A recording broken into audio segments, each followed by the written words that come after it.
નમસ્કાર, હું છું કવિ હિતેન આનંદપરા। એક પંક્તિથી મારે આ જે કાલા ઘોડા ફેસ્ટિવલ ઉજવાઈ રહ્યો છે એનું સ્વાગત કરવું છે, એને અભિનંદન કરવા છે। એ જ લોકો આખરે ફાવી ગયા, એ જ લોકો આખરે ફાવી ગયા, જે સમયસર બીજને વાવી ગયા। કાલા ઘોડા ફેસ્ટિવલમાં જે બીજ વવાયું છે કલાનું, એ આજે કેટલું મોટું વટવૃક્ષ થઈ ગયું છે।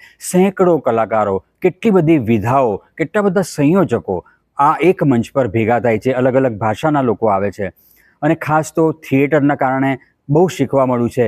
અલગ અલગ મિજાજના કલાકારો આવે, અલગ અલગ સ્ક્રિપ્ટ આવે અને અમારી સાથે જ્યારે પ્રિતેશ સોઢા જેવા ડિરેક્ટર હોય ત્યારે એક એક પાસું લોકો સમક્ષ ઉપસીને આવે છે। અને બીજી ખાસ વાત કાલા ઘોડા આર્ટ ફેસ્ટિવલમાં એ અમને જોવા મળી છે મિત્રો કે અમે વિવિધ જગ્યાએ શો કરીએ છીએ, પણ અહીંયા જે ઓડિયન્સ આવે છે એ નોર્મલી બીજા શોમાં અમને જોવા મળતું નથી। એટલે એ પણ ઉપલબ્ધિ છે કે કોમન પીપલ, ઠેર ઠેર વિખરાયેલા લોકોને એક સૂત્રમાં અહીંયા આપણે જોઈ શકીએ છીએ। All the best. દર વર્ષે આ પ્રકારનો ફેસ્ટિવલ ઉજવાય, અનેક કલાકારોને મંચ મળે, અનેક પ્રેક્ષકો નવું જોતા શીખે, એવો આ સિલસિલો ચાલુ રહેવી શુભેચ્છા।